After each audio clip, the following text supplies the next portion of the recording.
Good morning, my dear students and friends. Welcome again on my channel. Today, we are going to see lesson number 4 of standard 12th, that is Big Data, Big Insights. Yesterday, we have seen the first part of the lesson, that is the definition what is big data. Means big डेटाचे introduction आपण कालच्या video सेशनमध्ये बघितलं. आजच्या video सेशनमध्ये आपण बघणार आहोत uses of big data. So in short मी तुम्हाला सांगतोय की जे बिग डेटाचे युजेस आहेत ते एकूण 8 युजेस या लेसनमध्ये सांगितलेले आहेत. तर ते आपल्याला आज या व्हिडिओ सेशनमध्ये अभ्यासायचे आहेत. पण त्यापूर्वी मी आपल्याला आठवण करून देऊ इच्छितो की आपल्याला माझे व्हिडिओज लाईक करायचे आहेत, माझ्या चॅनलला सबस्क्राईब करायचं आहे आणि सबस्क्राईबच्या शेजारी असलेलं बेल आयकॉन बटन जे आहे तेही तुम्हाला आठवणीने प्रेस करायचं आहे, जेणेकरून तुम्हाला माझ्या येणाऱ्या व्हिडिओजचे अपडेट्स सर्वप्रथम मिळतील. Okay, so today we are going to see the uses of big data. त्यातला पहिला जो यूज आहे बिग डेटाचा तो आहे लोकेशन ट्रॅकिंग. आता आपल्या सगळ्यांना माहिती आहे की लोकेशन ट्रॅकिंग म्हणजे काय.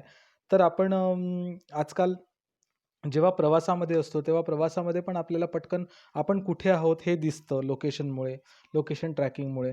त्यानंतर एखाद्या वेळेस आपण ऑनलाईन प्रोडक्ट हे करतो, परचेस करतो, तर ते प्रोडक्ट आता कुठे आहे सध्या, निघालेलं आहे का बँगलोरहून, हैदराबादला आहे का, नागपूरला आहे का, दिल्लीला आहे का, मुंबईला आहे, याचं लोकेशन आपल्याला पटकन मिळतं. त्यानंतर आणखी एक फायदा याचा असा आहे की आपण जर ट्रॅव्हल करत असू तर ट्रॅव्हल करत असताना आपली जी ट्रॅव्हल आहे किंवा आपली जी बस आहे ती सध्या कुठल्या लोकेशनला आहे हे पण आपल्याला पटकन लोकेशन ट्रॅकिंगवरून दिसतो. तर हे लोकेशन ट्रॅकिंग कसं काय पॉसिबल होतं हे त्यांनी याच्यामध्ये दिलेलं आहे. So let's start with the first point, location tracking. I will read it for you and explain all the sentences line by line and word by word. Big data has been useful in identifying and tracking the exact location of a place. Exact location of a place म्हणजे ज्या प्लेसवर आपण आत्ता आहोत ती place कुठे आहे हे जर आपल्याला जाणून घ्यायचं असेल, माहिती करून घ्यायचं असेल तर आपण बिग डेटाचा वापर करू शकतो. Your GPS and Google map make use of big data. So आपल्या फोनचं किंवा आपल्या डिव्हाइसचं जे GPS आहे किंवा आपल्या डिव्हाइसचं जे गुगल मॅप्स आहे ते आपल्याला लोकेशन सांगताना कशाचा वापर करतं, तर बिग डेटाचा वापर ते करतं. बरोबर. मग आपण जे GPS ऑन करतो आपल्या मोबाईलचं, इव्हन आपला मोबाईल जरी हरवलेला असेल आणि आपल्या मोबाईलचं GPS जर सुरू असेल तर आपल्याला हे सुद्धा कळू शकतं की आपला मोबाईल सध्या कुठल्या लोकेशनला आहे. ओके, सो हे लोकेशन कशावरनं कळतं, तर GPS आणि गुगल मॅप्स याच्यावरून आपल्याला ते कळू शकतं, कारण बिग डेटा जे आहे ते बिग डेटा आपल्या GPSचा वापर करतो. With geographic positioning and radio frequency identification sensors we get the real time data about traffic congestion on a particular route, information if the route is closed or if it is a one way route, understanding the accident prone areas, it's etcetera. Okay, म्हणजे बघा की big डेटामुळे आपल्याला काय काय कळण्यास मदत होते. तर with geographic position, समजा आपल्या आजूबाजूची भौगोलिक स्थिती जर आपण बघितली किंवा आपलं जे लोकेशन आहे ते जर आपण बघितलं तर त्यातून आपल्याला काय कळतं, we get the real time data. Real time data म्हणजे सध्या त्या लोकेशनवर किती ट्रॅफिक आहे, किती कंजेशन आहे. कंजेशन म्हणजे प्रॉब्लेम, की आपण तिथून जाऊ शकू की नाही, की खूप ट्रॅफिक असेल तर मग आपल्याला अडचण येईल. सो कंजेशन म्हणजे अडचण किंवा प्रॉब्लेम येऊ शकतो ऑन अ पर्टिक्युलर रूट. त्याच्यानंतर information if the route is closed or if it is a one way route. मग जाताना आपल्याला माहिती नसतं दुसऱ्या शहरांमध्ये की हा वन वे रूट आहे किंवा हा रस्ता बंद आहे, तर हे सगळं आपल्याला कोण सांगतं, तर जी पी एस आपलं सांगतं किंवा बिग डेटा आपल्याला हे सगळं सांगतं. त्यानंतर अंडरस्टँडिंग ॲक्सिडेंट प्रोन एरियाज ह्याचीसुद्धा माहिती हे बिग डेटा आपल्याला देऊ शकतो की इथे अपघात होण्याची जास्त शक्यता आहे किंवा इथे जास्तीत जास्त अपघात झालेले आहेत, होतात, हे सुद्धा बिग डेटा आपल्याला सांगू शकतं आपल्या प्रवासामध्ये. Okay, accident prone areas etcetera. Fine. You can plan your own route according to the travel time.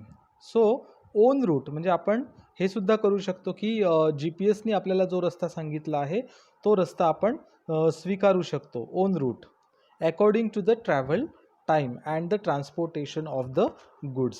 Transportation of the goods म्हणजे जर आपण काही वस्तू ट्रान्सपोर्ट करत असू किंवा एका जागेवरून दुसऱ्या जागेवर नेत असू तर त्याला किती वेळ लागणार आहे हे सुद्धा आपण कॅल्क्युलेट करू शकतो. कशाच्या माध्यमातून? बिग डेटाच्या माध्यमातून. आणि बिग डेटा कशाचा वापर करतो? आपल्या जी पी एसचा आणि आपल्या गुगल मॅप्सचा बिग डेटा हे वापर करत असतं. If you have ordered something online you can track the location of your goods in transit. Okay, मग एखाद्या वेळेस आपण ऑनलाईन काहीतरी मागवतो. ओके, तर ती जी वस्तू आहे मागवलेली ती सध्या कुठल्या लोकेशनला आहे हे सुद्धा आपल्याला कळतं. याचा सुद्धा रेकॉर्ड आपल्याला आजकाल ऑनलाईन मिळतो. You can also track the condition of the goods. Track the condition of the goods म्हणजे ज्या वस्तू आपण ट्रान्सपोर्ट करतो आहोत किंवा मागवलेल्या आहेत त्या वस्तूंची कंडिशन कशी आहे हे सुद्धा आपल्याला जी पी एसच्या माध्यमातून कळू शकतं. This has immensely helped the logistics companies to reduce risks in transport. Okay, आता लॉजिस्टिक कंपनीज म्हणजे काय की ह्या ज्या वस्तू सांभाळून ठेवतात कंपन्या किंवा एका जागेवरून दुसऱ्या जागेवर नेताना आपल्याला त्या वस्तूंचं काय करून ठेवावं लागतं? जतन करून ठेवावं लागतं. सो अशा कंपन्या काय करतात? त्या वस्तू सगळ्या जतन करून ठेवत असतात किंवा प्रिझर्व करून ठेवत असतात, आपल्याजवळ थोड्या वेळासाठी ठेवत असतात. जसं आपण एखाद्या वेळेस कुठली वस्तू ऑर्डर केली हैदराबादवरून ॲमेझॉनवरनं किंवा कुठल्याही एका कंपनीवरनं, तर ॲमेझॉनवरून किंवा हैदराबादवरून ती वस्तू नागपूरला येईल आणि नागपूरला एका विशिष्ट कंपनीमध्ये ती जी वस्तू आहे ती ठेवण्यात येईल. सो त्या कंपनीला आपण म्हणतो लॉजिस्टिक कंपनीज. मग लॉजिस्टिक कंपन्या ज्या आहेत त्यांना पण आता रिस्क कमी झालेली आहे. कशामुळे? तर जी पी एसमुळे किंवा ट्रॅकिंग सिस्टीममुळे त्यांनाही आता वस्तू हातोहात लोकांच्या घरापर्यंत पोचवता येतात. इम्प्रूव्ह स्पीड आणि त्याच्यामुळे स्पीड पण वाढलेली आहे वस्तू ट्रान्सपोर्ट करण्याची.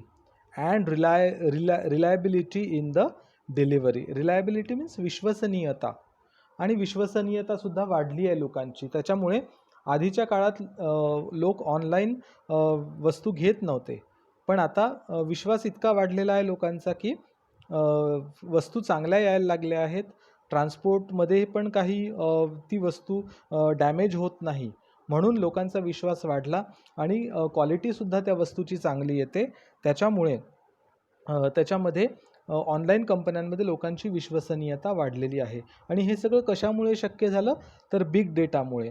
कारण बिग डेटाने आपल्याला या सगळ्या सोयी उपलब्ध करून दिलेल्या आहेत. त्यानंतर सेकंड पॉईंट आहे बिग डेटाचा, understanding the weather patterns. Weather means जे आपलं वातावरण आहे, पर्यावरण, वेदर. सो त्याचे पॅटर्न्स म्हणजे आता वातावरण कसं राहणार आहे, ऊन राहणार आहे का, पाऊस राहणार आहे का, थंडी राहणार आहे, हे सुद्धा जी पी एस आपल्याला सांगू शकतं, ट्रॅकिंग सिस्टीम आपल्याला सांगू शकते. आणि बिग डेटामध्ये एवढी ताकद आहे. तर ते कसं सांगू शकतं बिग डेटा आपल्याला वेदर पॅटर्न्स, ते आपण बघूया. There are weather sensors and satellites set up all around the globe. मग पृथ्वीच्या संपूर्ण भोवताली काय सेटअप केलेले आहेत? सॅटेलाइट्स सेटअप केलेले आहेत. आणि ते सॅटेलाइट्स जे आहेत ते काय करतात? आपल्याला वेदरचा रिपोर्ट प्रोव्हाइड करत असतात. कोणाला? बिग डेटाला. ओके. त्याच्यामुळे हे जे वेदर डिपार्टमेंट्स आहेत ते आपल्याला सांगू शकतात की 2-3 दिवस पावसाचा ते इशारा देतात किंवा कडक ऊन वाढणार आहे, 45 डिग्री 46 डिग्री होणार आहे.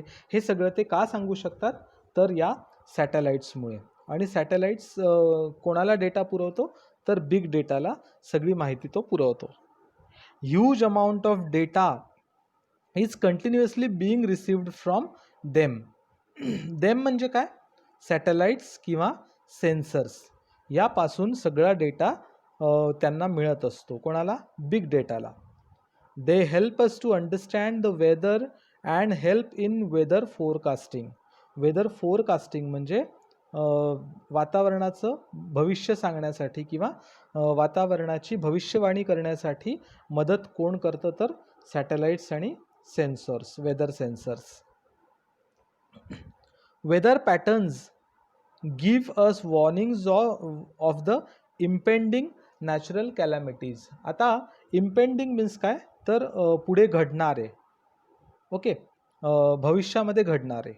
आणि नॅचरल कॅलॅमिटीज म्हणजे काय, तर नैसर्गिक आपत्ती. मग आता या नैसर्गिक आपत्ती ज्या पुढे येणार आहेत त्याचीसुद्धा माहिती कोण आपल्याला देतं, तर वेदर पॅटर्न्स. आता वेदर पॅटर्न्स म्हणजे काय, तर सॅटेलाइट्स आणि सेन्सर्स हे आपल्याला ती माहिती पुरवत असतात की आता पुढे अर्थक्वेक म्हणजे भूकंप येऊ शकतो किंवा पूर येऊ शकतो किंवा सुनामी येऊ शकते. हे सगळं आपल्याला आधीच सुचवल्या जातं. आणि बघा की आपण बातम्यांमध्ये ऐकून मग ती गावाच्या गावं अख्खी रिकामी केल्या जातात की लोकांच्या जीवाला धोका होऊ नये म्हणून. तर मग हे कशावरून पॉसिबल होतं, तर बिग डेटामध्ये हा सगळा डेटा सेव्ह केला जातो सॅटेलाईटवरून. त्याच्यामुळे आपल्याला ह्या सगळ्या गोष्टींची पूर्वकल्पना मिळत असते.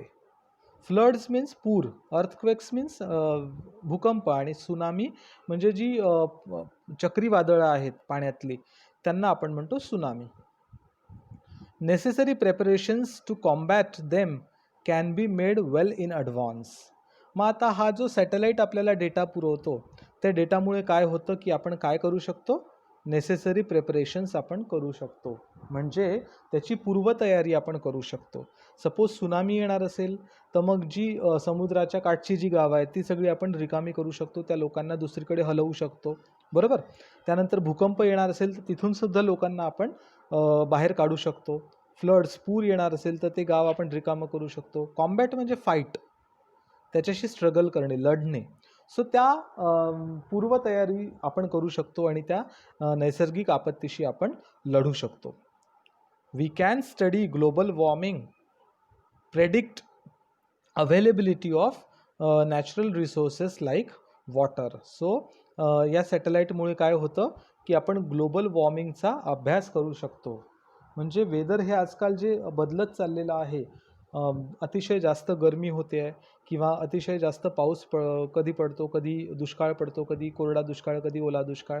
सो हे सगळं कशामुळे होतं आहे, तर ग्लोबल वॉर्मिंगमुळे. तर आपण याचा अभ्यास करू शकतो या बिग डेटाच्या माध्यमातून. आणि काय करू शकतो, तर predict availability of natural sources like water. आणि मग काय की नॅचरल रिसोर्सेस जे आहेत पाण्यासारखे ते अवेलेबल कसे होऊ शकतात याचा देखील आपण अभ्यास करू शकतो. यानंतर तिसरा पॉईंट जो त्यांनी दिलेला आहे बिग डेटाचा, that is health care industry. आता हेल्थ केअर इंडस्ट्री म्हणजे काय, तर जे आपल्या आरोग्याशी निगडित इंडस्ट्री आहे ती. म्हणजे आजकाल लोक खूप जागरूक झाले आहे हेल्थसाठी. त्यामुळे त्या हेल्थ केअर इंडस्ट्रीला बिग डेटा कशी मदत पुरवू शकतो हे त्यांनी या पॉईंटमध्ये दिलेलं आहे. तर बघा, today we see that people have become health conscious. म्हणजे आपण बघतो की आजकाल सगळीकडे लोक फिरायला जाताना दिसतात किंवा सायकलिंग करताना दिसतात किंवा आणखीही काही ज्या एक्सरसाइजेस, जिम वगैरे लावताना लोक आपल्याला आजकाल दिसतात. तर ते हेल्थ कॉन्शियस झालेले आहेत. तर मग त्याच्यासाठी बिग डेटा कसं काय काम करतं, तर मग त्यांनी काय तयार केलेलं आहे, the smart watches, other wearable health apps in our phone keep on collecting the data. मग आता जर आपण आपल्या मोबाईलमध्ये बघितलं तर मोबाईलमध्ये सुद्धा असे काही ॲप्लिकेशन्स आहे की जे आपल्या हेल्थशी रिलेटेड माहिती आपल्याला पुरवत असतात. म्हणजे आपण काय डाएट घेतलं पाहिजे, काय आहार खाल्ला पाहिजे, त्याच्यानंतर आपण दिवसभरात किती चाललं पाहिजे किंवा आपण किती चालतो हे आपल्याला त्या स्मार्ट वॉचेससुद्धा दाखवतात. म्हणजे जे आपण हातामध्ये घड्याळी घालतो काळ्या रंगाच्या, तर त्या काळ्या रंगाच्या ज्या पट्ट्याच्या घड्याळी असतात त्या कशा असतात, स्मार्ट वॉचेस, पण त्या हेल्थशी रिलेटेड असतात. मग त्या आपल्याला त्याच्यामध्ये BP पण दाखवतात, त्यानंतर शुगर दाखवतात, त्याच्यानंतर आपण किती दिवसभरात स्टेप्स चाललो ते आपल्याला दाखवतात, त्याच्यानंतर आपली ऑक्सिजन लेवल आपल्याला ते दाखवतात. सो हे सगळं त्या बिग डेटामुळे आजकाल पॉसिबल होऊ शकतं आहे. Health apps in our phone keep on collecting data. We can say that they are our own mini biomedical research devices. Okay. So मग हे जे छोटे छोटे डिव्हाइसेस आहेत, कोणते, घड्याळ किंवा हेल्थ ॲप्स, सो हे सगळे आपले काय आहे, our on mini biomedical research devices. मग आपल्या बॉडीशी रिलेटेड ज्या काही गोष्टी आहेत ते हे छोटे छोटे डिव्हाइसेस, त्यांना बायोमेडिकल डिव्हाइसेस असं म्हटलेलं आहे. तर ते डिव्हाइसेस आपल्याला माहिती पुरवत असतात. They detect our heart rate, आपले हार्टबीट्स जे आहे, हार्ट रेट, हार्ट पल्पेशन, ते पण आपल्याला ते सांगत असतात. त्यानंतर monitor the patients sleep patterns, आपण कसं झोपतो आणि आपण झोपताना किती वेळा श्वास घेतो, सो हे सगळे पॅटर्न्स पण ते आपल्याला सांगत असतात. Keep a record of his exercise, आपण काय काय एक्सरसाइज करतो त्याबद्दल आपल्याला माहिती पुरवत असतं ते. द डिस्टन्स वॉक्ड, आपण किती चाललो हे सुद्धा आपल्याला ते घड्याळ सांगतं किंवा ते ॲप सांगतं.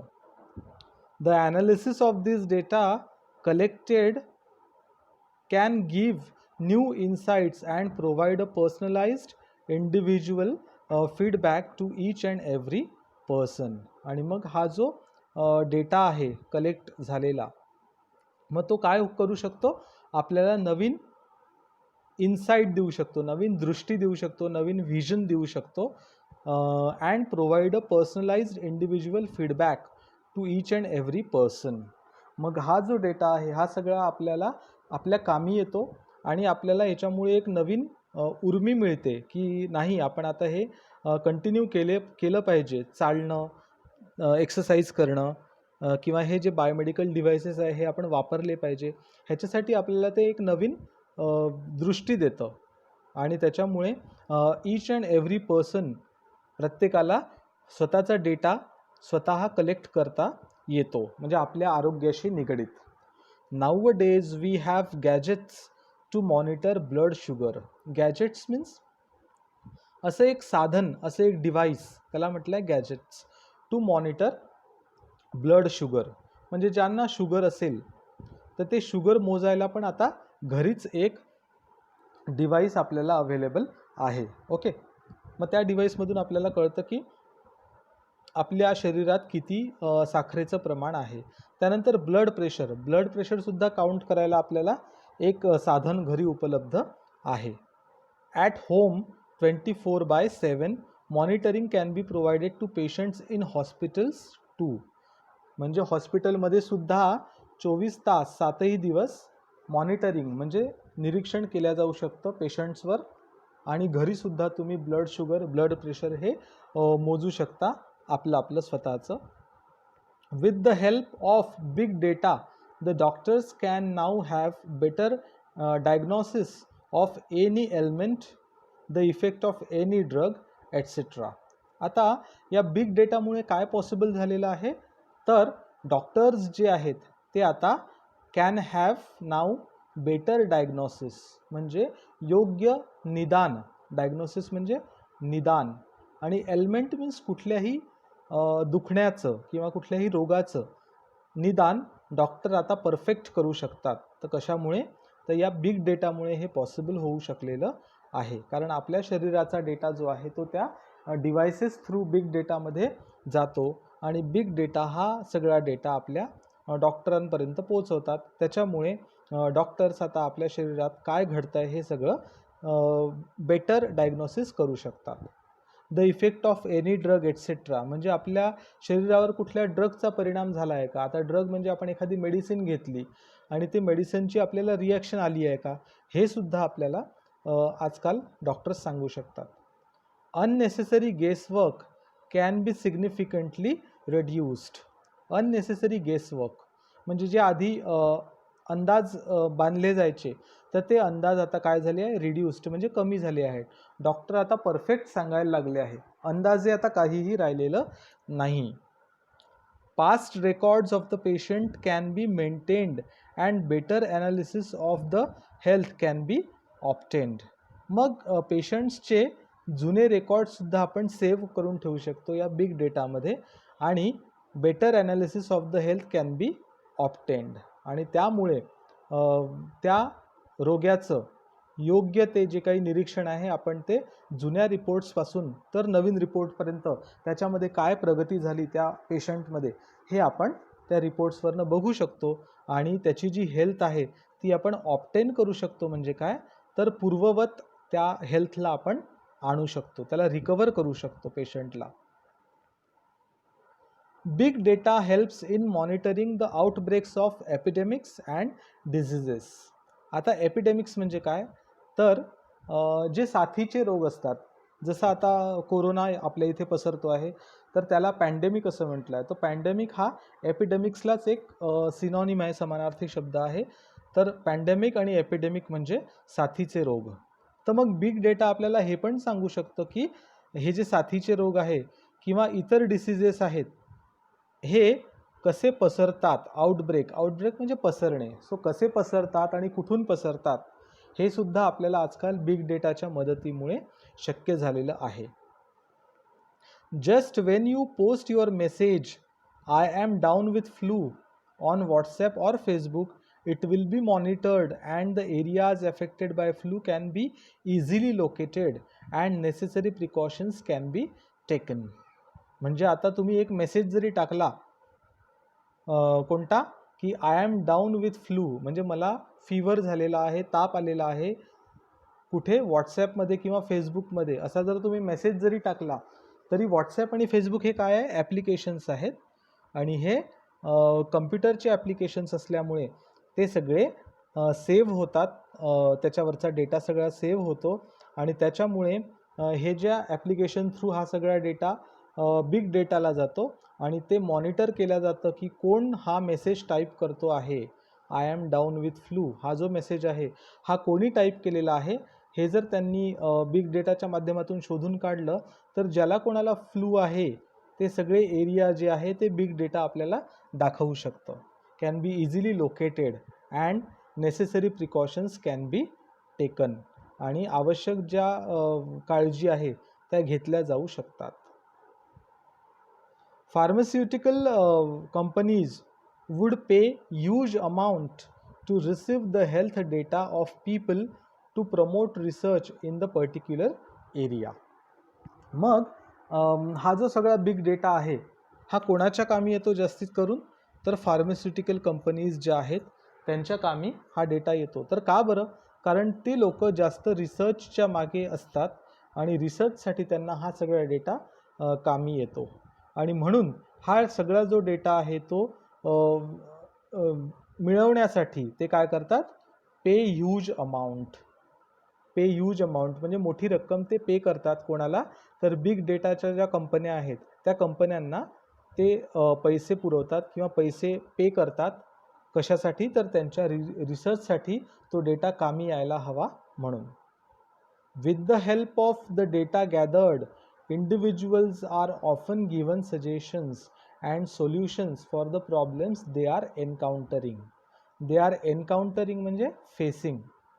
मग एखादा व्यक्ती किंवा एखादी व्यक्ती जर कुठल्या प्रॉब्लेम्सला फेस करते आहे किंवा कुठल्या रोगाला फेस करते आहे तर त्याला सजेशन देण्यासाठी किंवा सोल्युशन देण्यासाठी हा जो डेटा आहे तो कामी येतो.